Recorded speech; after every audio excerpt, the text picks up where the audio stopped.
Hey guys, today I wanted to chat with you briefly about a theme that has been coming up with my clients and something that I think is really valuable for individuals to just take a look at in their life and then also their family dynamics. This is a term called the family scapegoat.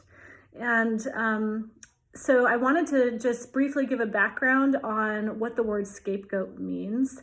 Scapegoat is actually, my understanding anyway, is it's a term that actually came from the Bible, where all of the sins of the tribe were cast onto a single goat, and then the goat was cast into the wilderness to basically roam its life alone. And it's kind of a way of sacrificing for the sins of many.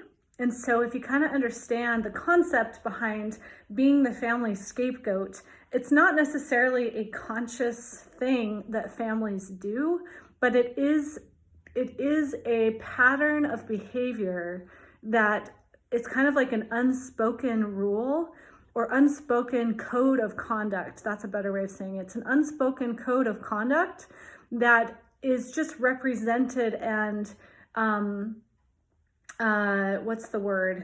played out in a lot of different scenarios within a family. So a lot of times it's usually the child that is what a child in a family is part of the scapegoat process. And if that resonates for you, it's something that you need to be aware of now as an adult in your adult relationships. So somebody that has experienced the scapegoat trauma might hold the pattern or frequency in their body of being bullied or being the one that's to blame or guilty for things that maybe were really, really confusing to you. If you felt like you could never do anything right, or you had great achievements, but your achievements were maybe like minimized, or maybe you felt like you were thwarted, like anything that you tried to do to get ahead was kind of sabotaged, potentially even by parents that were supposed to be loving and caring, or maybe even other siblings or family members. You may have been the family scapegoat. So this is not an invitation for you to run and like go to your family of origin and like, you know, have all these difficult conversations and like call them out, things like that. That's not why I'm bringing this up. I'm actually bringing it up to empower you to take your power back. And if you have identified as a scapegoat, that means that there's a potential that you're taking over responsibility in your life for things that aren't yours.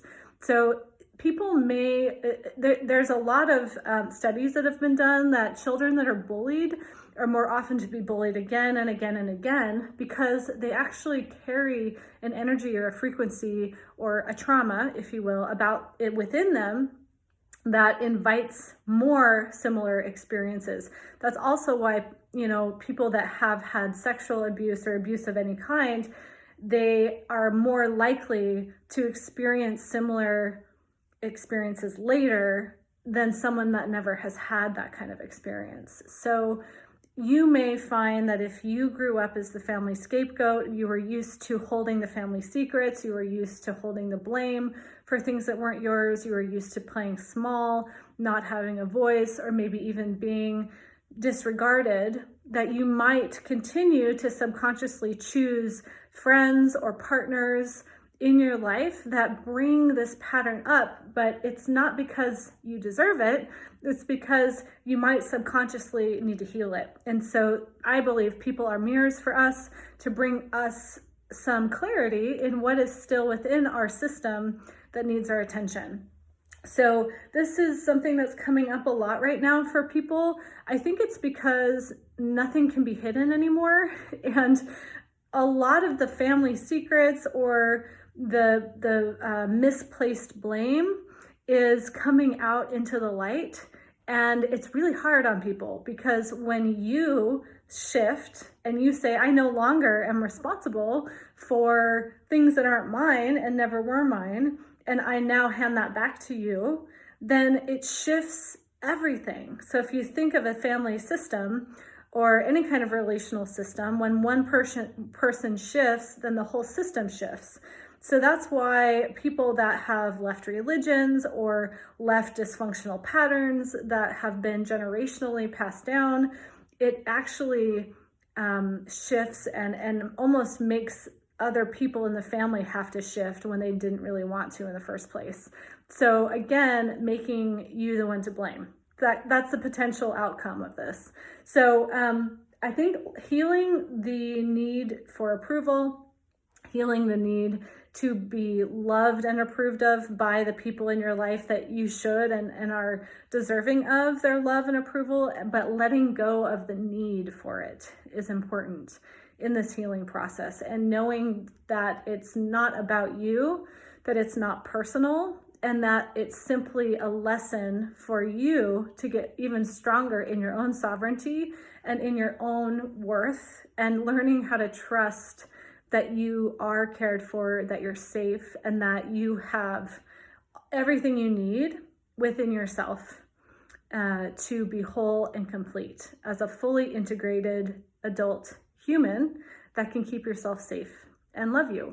So I would be really interested to know who resonates as the scapegoat. If there's a different word, of course you can identify with that as well, but there's a lot of patterns like this that are coming to the light right now, and I would love to hear what's showing up for you.